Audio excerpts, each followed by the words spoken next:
ចរាយជីវិតមានន័យវិជ្ជមានជីក្បាលបីជាមិនកាន់តែក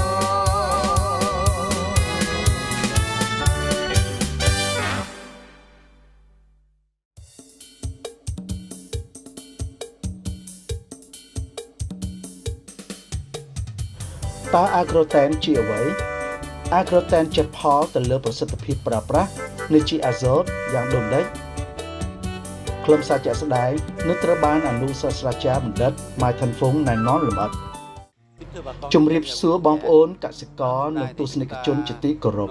ថ្ងៃនេះយើងនិយាយអំពីបញ្ហាឥទ្ធិពលនៃសារធាតុសកម្មអាក្រូតែនដែលលាយចម្រុះទៅក្នុងជីជាពិសេសជីអ៊ុយរ៉េដើម្បីបង្កើតជីអាសូតក្របលឿង4ផ្កាយអាបូកសញ្ញាក្បាលក្របីដែលសន្សំសំចៃជីហើយយកមកលាយជាមួយផលិតផល NPK ដើម្បីបង់ទៅលើដំណាំគ្រប់ប្រភេទនិងដំណាំស្រូវប្រកបដោយប្រសិទ្ធភាពសន្សំសំចៃហើយបង្កើនទិន្នផលនិងគុណភាព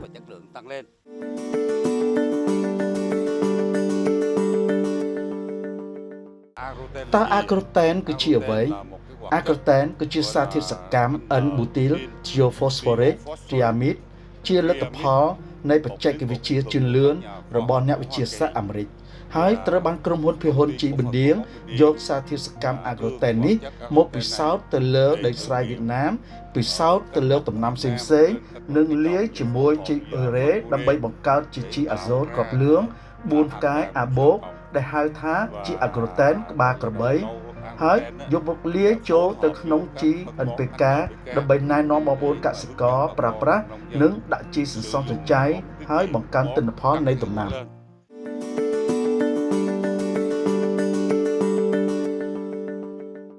យន្តការនៃសារធាតុសកម្មអាក្រូតែននេះគឺធ្វើឲ្យយឺតការបំបែកនិងការហួតនៃជីអាសូតជាពិសេសគឺជីអ៊ុយរ៉េជីអ៊ុយរ៉េមានអត្រាហួតនិងបំផាយខ្ពស់បំផុតក្នុងចំណោមជីហ្វុងទាំងពួង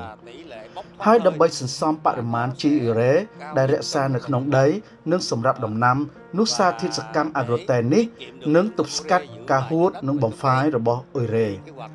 តាមរយៈតួលេខនៃការសាក់លបងនិងការធ្វើតេស្តលើដំណាំស្រូវនិងដំណាំផ្សេងៗទៀតលទ្ធផលបង្ហាញឲ្យឃើញថា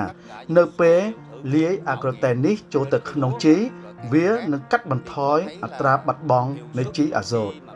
សរុបឲ្យខ្លីដើម្បីងាយយល់ធម្មតាប្រសិនបងប្អូនដាក់ជីអ៊ុយរ៉េមួយបាវ50គីឡូក្រាមតែបើដាក់ជីក្បាលក្របី4ផ្កាយអាបូកក្របលឿងចំនួនវិញបងប្អូនត្រូវការតែ35គីឡូក្រាមប៉ុណ្ណោះ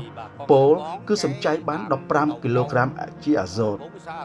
ជីអាក្រូតែនសញ្ញាក្បាលក្របីនឹងស្ថិតនៅក្នុងដីបានរយៈពេលយូរជាងនិងជួយឲ្យដំណាំស្រូបយកជាបណ្ដានិងរីកលូតលាស់ជាបណ្ដាហើយខៀវខ្ចីនិងភ្លឺបានយូរអង្វែងព្រមទាំងជួយឲ្យមានតុល្យភាពនៃសារធាតុចិញ្ចឹមនៅក្នុងដំណាំយ៉ាងសមស្របក្រុមហ៊ុនភាគហ៊ុនជីបណ្ឌៀងបាន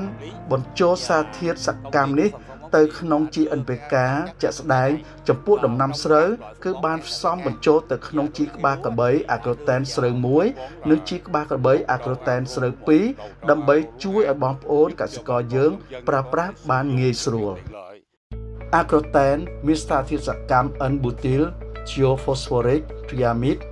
ដែលរារាំងអង់ស៊ីមអ៊ូរ៉េដើម្បីបង្កើនប្រសិទ្ធភាពប្រើប្រាស់នៃប្រូតេអ៊ីនពី20ដល់30%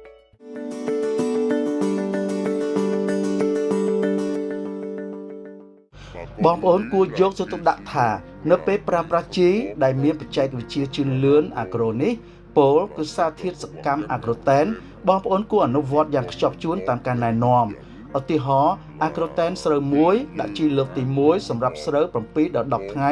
បរិមាណប្រើជីពី100ដល់150គីឡូក្រាមលើ1ហិកតាបងប្អូនត្រូវពិនិត្យមើលដីមើលដើមស្រូវដើម្បីសម្រេចបរិមាណជីត្រូវប្រើឲ្យសមស្របប្រសិនបើដីរបស់យើងមិនល្អហើយដំណាំមិនស្អាតបង្កើនបរិមាណប្រើ150គីឡូក្រាមលើ1ហិកតាតែប្រសិនបើដីរបស់យើងល្អហើយដំណាំក៏ល្អកាត់បន្ថយបរិមាណប្រើ100គីឡូក្រាមលើ1ហិកតាបានហើយពោលគឺកម្រិតបរិមាណប្រើជីត្រូវទៅតាមការណែនាំហើយត្រូវស្របទៅតាមដីនិងដំណាំជាក់ស្ដែងរបស់បងប្អូន ដូចគ្នានេះដែរអាក្រូតែនស្រូវមួយដាក់ជីលើកទី2សម្រាប់ស្រូវ18ដល់22ថ្ងៃបន្ទាប់ពីសាបព្រោះយើងក៏ត្រូវកែតម្រូវទៅតាមការណែនាំពី100ដល់150គីឡូក្រាមលើ1ហិកតាប៉ុន្តែតាមលក្ខណៈជាក់ស្ដែងរបស់ដំណាំនិងដីស្រែជាពិសេសចំពោះជីក្បាលក្របីអាក្រូតែនស្រូវ2ដែលតម្រូវដាក់នៅពេលស្រូវត្រៀមដាក់គ្រាប់បងប្អូននឹងដាក់ជីទៅតាមកែសម្រួលបរិមាណពី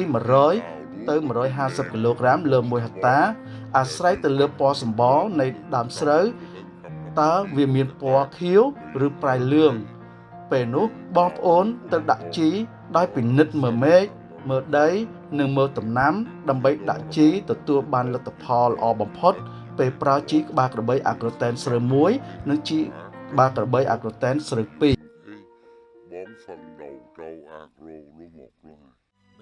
អាក្រូតែនចេះផលទៅលើប្រសិទ្ធភាពប្រើប្រាស់នៃជីអាសូតជីអ៊ឺរ៉េមានអត្រាបាត់បង់ពីការហួតខ្ពស់ជាងគេនៅក្នុងចំណោមនៃជីផងទាំងពួងអាក្រូតែនបន្ថយល្បឿននៃការបំបែកនិងការហួតនៃជីអាសូតនិងអ៊ុយរ៉េលាយអាក្រូតែនចូលទៅក្នុងជីអាសូតកាត់បន្ថយអត្រាបាត់បង់ជីអាសូតពី20ដល់30%ដំណាក់កាលស្រូវ7ដល់10ថ្ងៃដាក់ជីក្បាលក្របីអាក្រូតែនស្រូវ1ដំណាក់កាលស្រូវ18ដល់22ថ្ងៃដាក់ជីក្បាលក្របីអាក្រូតែនស្រូវ1ដំណាក់កាលស្រូវដាក់គ្រាប់ដាក់ជីក្បាលក្របីអាក្រូតែនស្រូវ2ជីសញ្ញាក្បាលក្របីមិត្តដ៏ស្មោះរបស់ជាកសិករ